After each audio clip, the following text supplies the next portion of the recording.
Welcome to School Matters. I'm Shawn Gilliland.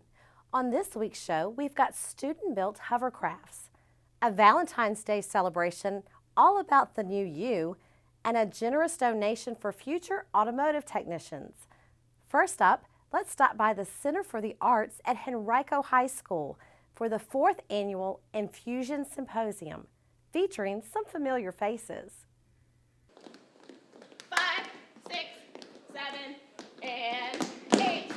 What are you wanting to do with this song as far as your voice? Do you want to do it in loft or soprano? Do you want to do it in belt? It's a lot of things to think about, and that's okay because we think about a lot of things. So I will share with you that your inspiration page is this. There's like a transformative quality, like, wow, I want to do that. This symposium gives our musical theater and theater students a chance to work with industry professionals, college professors, actors, artists in the greater Richmond area in some ways that they never get a chance, because it's free to all of the CFA, MT, and theater kids. It's part of what brings them to the center because they know they get to experience this day. So I spent the first 6 months of 2018 working on Rock of Ages. Well, I think the thing that this year's symposium had different than our past years, and this was our 4th annual symposium, is that we had 3 CFA musical theater and theater alumni coming back to lead the sessions for the students. We have alumni that are now practicing in the industry, and they came back this year to work with our students, show them other alternate career opportunities. There's so many things you can do besides being on the stage, and I think a lot of the students connected with working with our actual alum, giving back to our center to show our current students what lies for them. Shakespeare will use 2 contrasting, adjectives to describe something. He'll talk about night and day, and you know what I mean? So I would say Scott Wichman's auditioning class was probably my favorite. I worked with him last year as well with my monologue, and I used a monologue this year.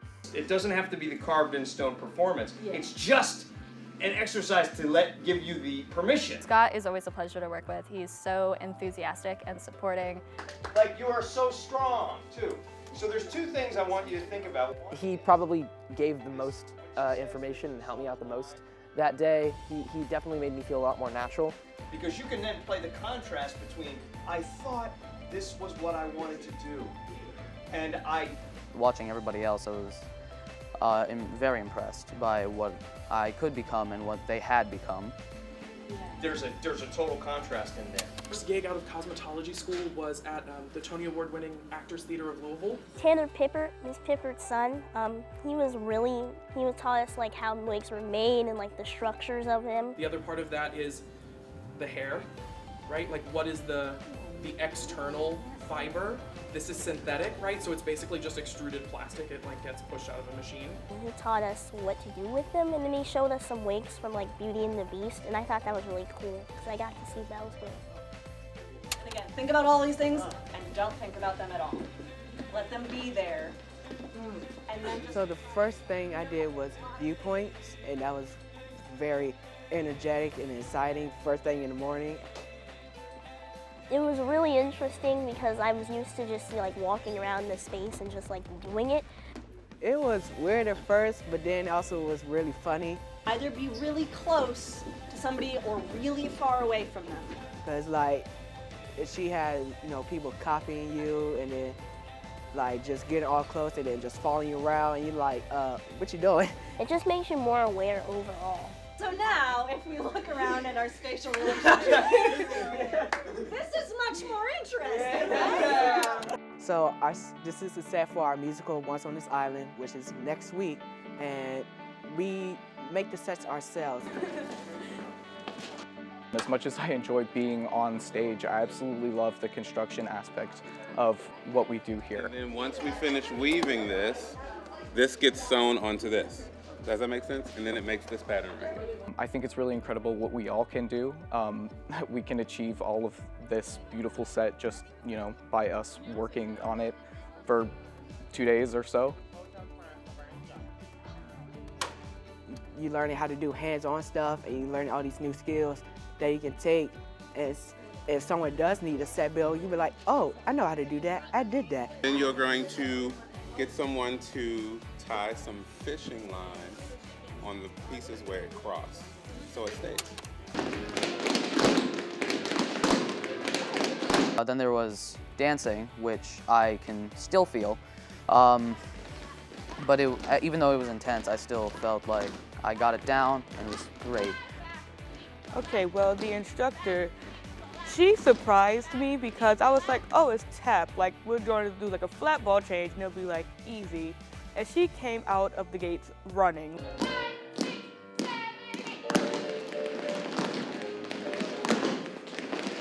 It was very cardio-based and incredibly fast-paced in the learning aspect. Like, I was not expecting it first thing in the morning, and I was like, oh my goodness, I'm not gonna get it. But then like she was like, just go for it, just keep doing it. And I liked her motto, fake it till you make it. So I feel like a lot of us were doing that, but it made us feel good about it. If there's a price for rotten judgment, Make us believe you. I guess I've already won that.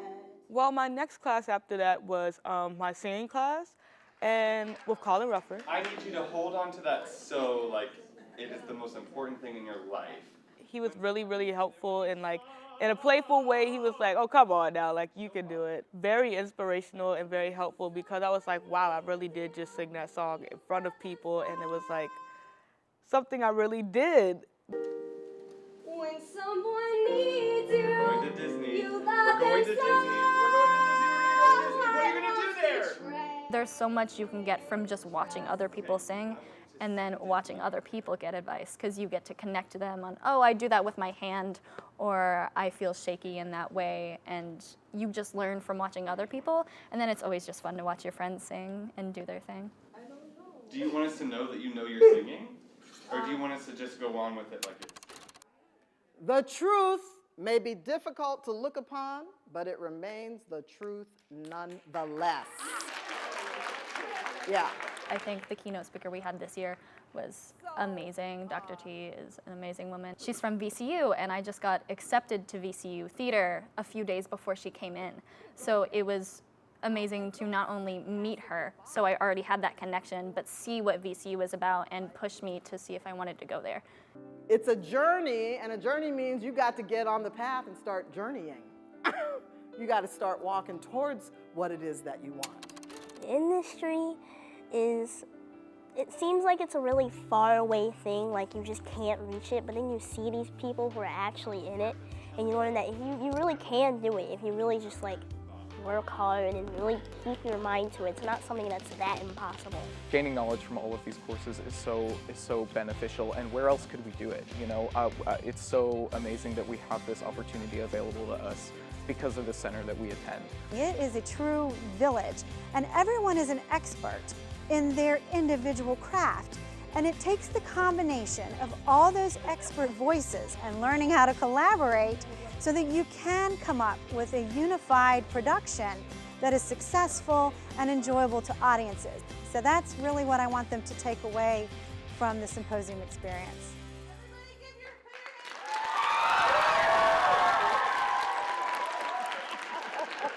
What a great opportunity for students at the center, and many thanks to those professionals in the industry. And it's so wonderful to see alumni of the CFA not only thriving in the art world, but willing to take time to share their stories and teach their craft at the symposium. Let's stick with the arts and go to Lakeside Elementary, where they were hitting the dance floor with the RVA Salsa Bachata Foundation. 1. Good. 3. Good. I am lucky enough to work with Boris Carr with the RVA Salsa Bachata Foundation, and we ended up getting a grant. So we've combined our PE and art classes, collab during the same time frame, and then we're hopefully going to pull together an after-school group and possibly do a performance for our International Night and our Fine Arts Festival in March. That's the goal.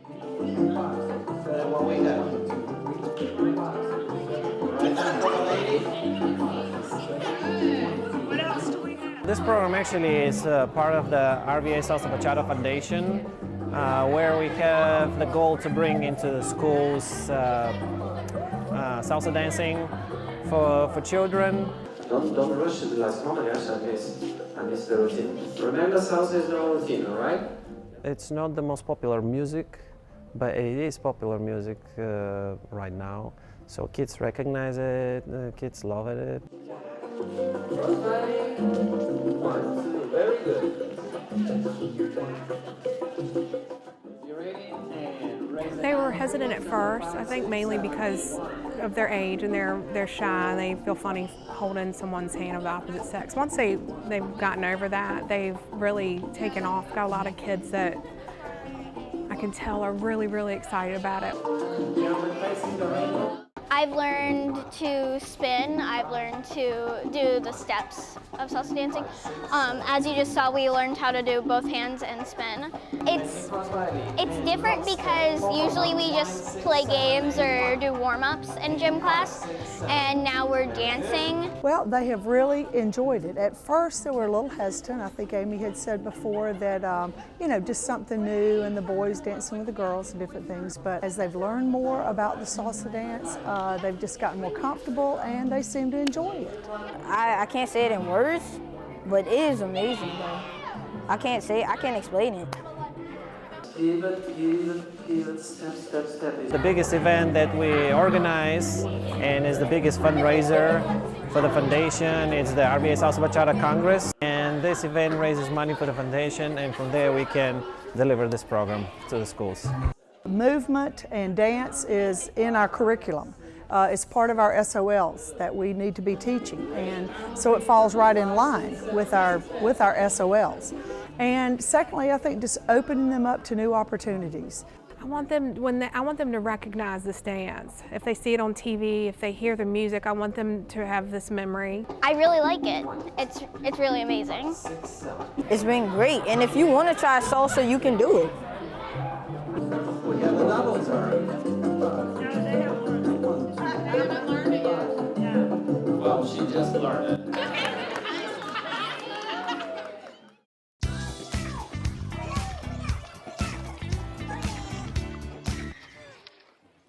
Looks like it's done.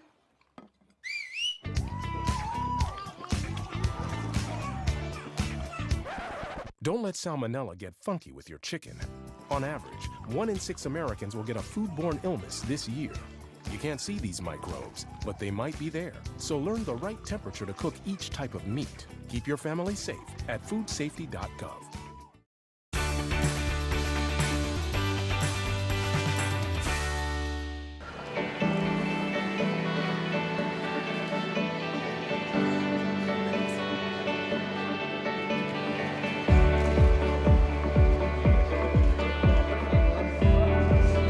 Anything in life, if you support the youth and the young adults, it pays off in the future, and that's what we want to do, is help this pay off in the future.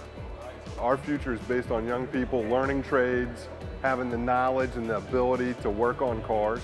So it's important that we work with the schools, kind of show them, you know, we can help them, show them what professional expectations are for students when they get out of school. We can help them with mock interviews, which we do. These things are all real important to us because we benefit from the product that comes out of the school. And that's what we're looking for, is a long-term relationship with the school, with the community, and with the people, so that these folks can get their cars fixed by people local in the community. Special thanks to Bill Talley Ford for such a generous donation that will ensure that the students at the ACE Center are well prepared for the world of work. Just one more way HCPS and the community are working together to make sure our students are life ready. Next up, we'll meet an art class that was busy learning a new skill to help out those in need.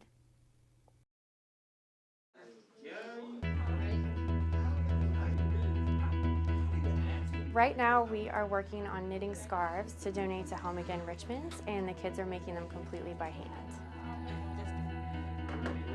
The entire project is done only with their fingers, and so it's called a process called finger knitting. You have to count how many times you wrap it around your fingers. Just like the first step is the hardest step, because you have to count how many times you wrap around each finger. But you do 2, basically. So the finger that you don't get, that's the second wrap, and then you put the loop over it, and then that's how you start with the scarf, and then you keep going doing that same thing, and then voila, you have a scarf. Yep, you should be good. Yep.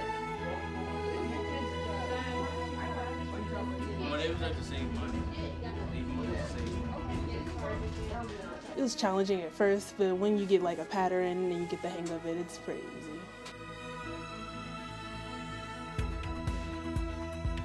Unravel them, pull them until they're all the same. I'm super proud of them because of how excited they were. When we started this project, they seemed really motivated by compassion. So they were able to just jump right in right at the beginning using all the resources available to them. And so they've been working pretty quickly on this project just because they've got so much motivation. It's really a great project. It's one of my favorites. When you talk about giving back, you might have some of those feelings of altruism or giving, but I think that positive feeling of actually making a difference and doing something that's real kind of gives students motivation to do that more often in the future because they know what that feels like. It makes me feel happy. It's like, it makes me feel like I did something important, something that's going to help somebody. I just think that's amazing that there are other people in the world that are giving and are willing to share their own artwork that they made to other people that are less fortunate.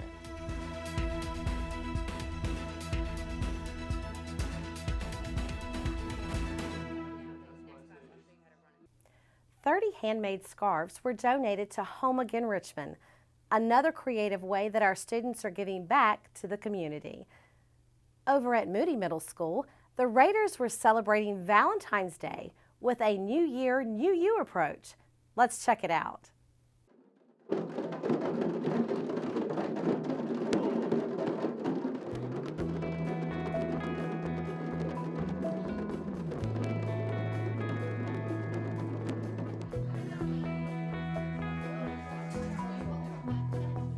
A couple of months ago, we decided that we wanted to have a day where our students could connect with school in a way that wasn't connected to any sort of requirement or anything like that, and give them time to just have a fun day here.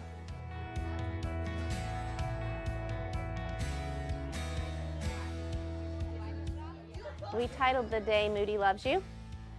For that reason, we wanted everyone to feel like they were loved by everybody here at school and to have a great day. And I noticed during the transitions, like literally every student had a smile on their face.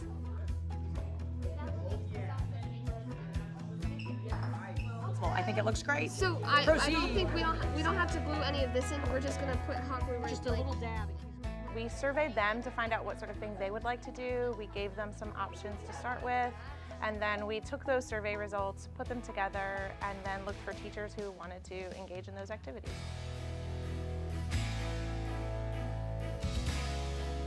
Does anybody have any experience with yoga? We had yoga, drums, karaoke, origami, shrinky dinks, learn how to cook. Yep, you got it. Put it right there on the cutting board. All right, so we're gonna taste everything because we don't know if it's gonna be good or not. It's a day of fun, and so that they know that we all care about them and they feel part of this school, like a different way, you know, than just coming to classes.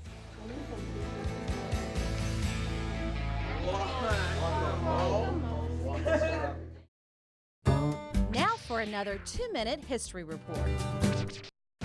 We all know about colleges. There's the state schools, the academic elite, and of course the sports powerhouse. But there's a college that you've heard of that is truly one of a kind, the Electoral College. First of all, it's not really a college. It's a process that we use to determine the President of the United States. Back when our founding fathers were figuring out the rules for this new country, they wanted to make sure that all parts of the country have fair input. So they put into the Constitution that each state would have a group of electors, whose vote would determine the commander-in-chief. The number of electors was based on the number of senators and representatives from each state. For example, Wyoming has 2 senators and 1 representative, so they have 3 electors, or electoral votes. California, on the other hand, has 55 electoral votes. The number of state representatives is proportional to state population and is reevaluated every 10 years when new census information is available. Since we have 100 senators, 2 from each state, 435 representatives or congressmen, we end up with 538 electors. Oops, forgot to mention that the District of Columbia gets 3. Half of 538 is 269, so to get the majority of the Electoral College, a candidate needs 270 to become president. In most of the country, if you win the popular vote of the state, you get all of their electoral votes. They call it winner take all.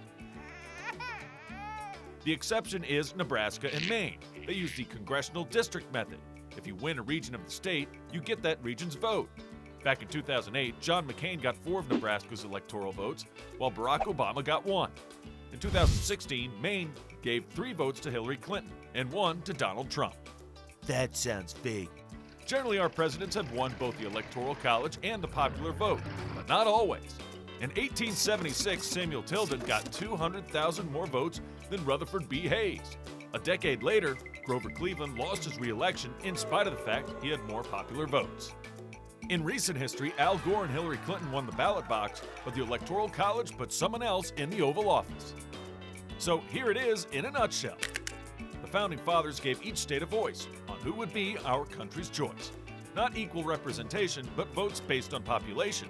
The results left some candidates quite dismayed because for this college, 270 is the important grade. That's the Electoral College in 2 minutes.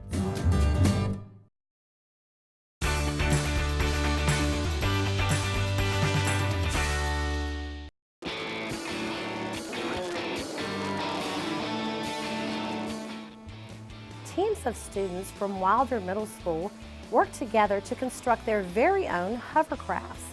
The project focused on problem solving and STEAM-based skills to build something completely from scratch and make it work.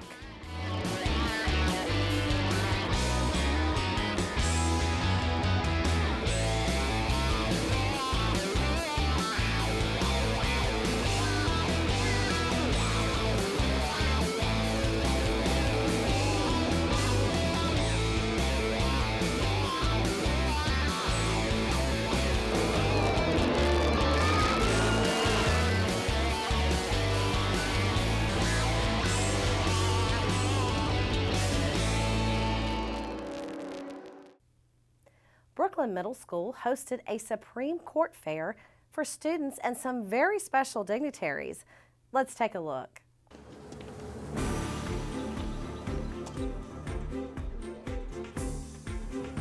So our 8th graders, for all the 4 civics teachers at Brookland, have been researching Supreme Court cases, landmark Supreme Court cases. And they've been doing this for a month, and it's culminated now with them putting their research on posters and creating websites and graphics and presenting that to the Brookland Code community. So we've invited classes from Brookland teachers down to view our work in the activity gym. And we've also invited community leaders, dignitaries, all the way up to the state senate to come and view our work. All right. Well, good stuff. Thank you. The Board of Supervisors members, Mr. Nelson, Mr. Schmidt, Mr. Thornton, Delegate Lamont Bagby was there. John Patolkas, who's the county manager, was here. It was definitely a who's who. It was really wonderful. Awesome. Thank you so much. Our innovative learning coach, Ms. Hassan, has been manning that green screen all day long the past 2 days. She's really helped out down there because the kids love to take their picture in front of the green screen. Some of the cases you might see are going to be the Loving v. Virginia case, Korematsu v. United States, which is my favorite case, Brown v. Board, Engel v. Battelle, Tinker v. Des Moines. There's a really interesting one called Graham v. Wright, which is corporal punishment for like students and teachers. It's really interesting. I'd never heard about that until this year. They get to explore their own curiosity and realize that these court cases do affect them in ways that they probably never even quite realized. And it's been really fun to see them grow and get more confident just in the 70 minutes that they're down there. That was a great way for students to research and learn more about cases that went before the Supreme Court. We're going to close the show with some highlights from the Black History Month program at Holman Middle School. For School Matters, I'm Shawn Gilliland. Thanks for watching. Each year we take time to remember the premises upon which Black History Month was founded as we strive for a greater understanding of American history as a whole. Holman Middle School is proud to have this moment to bring attention to the history of African Americans as we strive daily to represent all of the diverse cultures represented within our student body. Our theme this year is There is Relevance through remembering the struggles and triumphs of the past. I hope that as you entered into the gymnasium, you noticed the beautiful artwork displayed in front of the library created by Miss Color's students. Did you know that to aspire means to direct one's hope and ambitions towards achievement? To honor Black History Month, Miss Color's 7th grade art students created a collaborative artwork about a painting called Aspiration by African-American artist Aaron Douglas.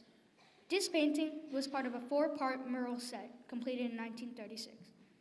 In Douglas's painting, you will see many of the themes we are learning about in social studies, such as the progression from slavery to freedom during the Great Migration when Black Southerners left for the big cities in the industrial North and the creative force of the influential Harlem Renaissance. In art class, the students studied the details and symbolism of the painting and then worked with Prismacolors, trying to recreate the texture, colors, and shapes that Douglas used in his work. I hope that you will take the time to observe the display in front of the library. Take the time to play an art I Spy game. See if you can find a large golden star, perhaps the North Star that led slaves to freedom. Or maybe you can see indigo blue waves that represent the ocean crossing of many of the slave ships, and now the wave of opportunities the North has promised. Or perhaps you can find the plinth or platform that represented the slavery auction block, and now could be performed as a platform for victory. The human figures in the work also hold symbols of trade and education as they gaze at a golden city on the hill. Aaron Douglas's Aspiration is a true example of the relevance of remembering your past, and it will aspire to take hold of your present and progress towards the future. Thank you.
There was a man named Marcus Garvey.